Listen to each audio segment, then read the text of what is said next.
Jesus said to his disciples, his unassuming and clueless disciples like you and I, whoever wants to be my disciple must deny themselves and take up their cross and follow me.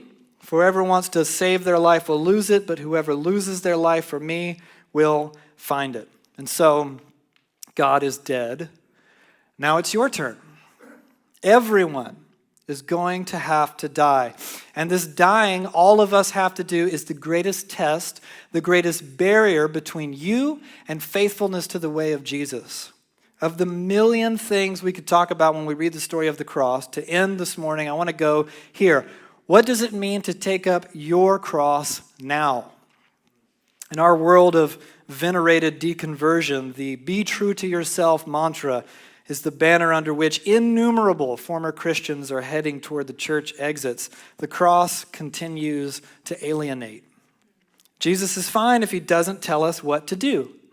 Or he can tell us what to do just as long as we like what we hear, as long as it feels right. Both conservative and progressive quasi-Christians do this. Everyone is fine with Jesus correcting people they don't like. The right is happy to have Jesus lecture the left about gender and sexual identity, but they don't want to hear Jesus talk about porn or divorce or money or the poor and the oppressed. And the left really wants Jesus to give the conservatives a stern talking to when it comes to social justice and racism, but he better keep his sex ethics to himself. It just doesn't feel right. And yet, denying what often feels right, denying ourselves some of the things we want most in life in order to obey Jesus is at the heart of what it means to be a Christian. And if you don't do it, you cannot follow Jesus. Whoever wants to be my disciple must deny themselves and take up their cross, all the horror of their cross, and follow me. Everyone is going to have to die. For many, the cross is little more than jewelry. It's a print for leggings or the decorative adornment perched atop an old church building. For centuries, we have so romanticized the cross that it no longer holds any scandal for us. For us, the cross is a thing of beauty or a thing without consequence, an icon so familiar it becomes beige wallpaper. We have memorized the image of forlorn Jesus stretched out in the shape of a T, his sad puppy dog eyes embossed in pewter jewelry, printed on candles, pixelated in memes. But the cross was contemptible. Don't imagine Jesus handsome and forlorn, but his eyes blackened and swollen shut. Don't imagine Jesus' lean marble body stretched across smooth wood, but his shivering frame split and convulsing, flies gathering in his wet, exposed tissue. Don't imagine Jesus in a satin loincloth, but naked and humiliated, likely soiling himself by all historical records, aware that his mom was being made to watch the whole thing. To us, the cross is romantic, it's pregnant with symbolism, and it's beautifully meaningful resonance to the way of Jesus. And that's not all bad, that's true. But it was not that way to Peter when Jesus first brought it up. It was not that way to the other apostles when he said, take up your cross and follow me. To them, the cross was more than defeat. It was the misery, shame, suffering, and humiliation of a criminal condemned to death, which is exactly what God became in Jesus. And here in our text right now in the story, God is dead. And now it's your turn. For many throughout the centuries of the way of Jesus, this has been a literal death and continues to be so across the world. But for every disciple of Jesus, it is a kind of death through self-denial, the least popular in all the modern world of Jesus' teachings.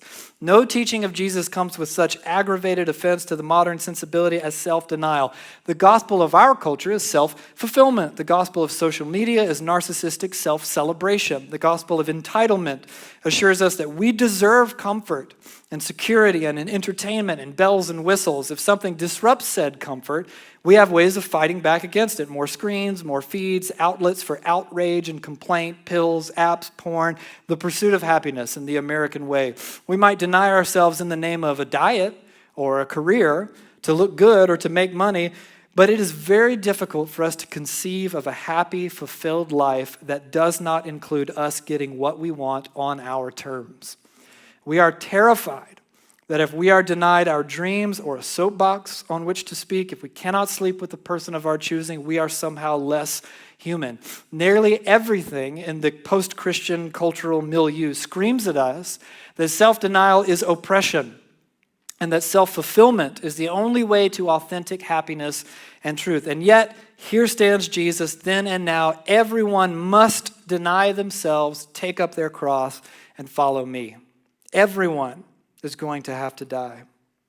To say yes to Jesus is to say no to innumerable competing options. No to shopping however I want, spending my money however I want, eating however I want. No to hyper-individualism. No to social media image curation. No to me first. No to careerism. No to getting ahead. No to being liked all the time. No to the American dream. No to my sexuality expressed however I want. The contemplative Quaker Thomas Kelly wrote, "Nothing else in all of heaven or earth counts so much as his will, his slightest wish, his faintest breathing. Holy obedience sets in, sensitive as a shadow, obedient as a shadow, selfless as a shadow. Not reluctantly, but with ardor, one longs to follow him. Gladly, urgently, promptly, one leaps to do his bidding, ready to run and not be weary, and to walk and not faint."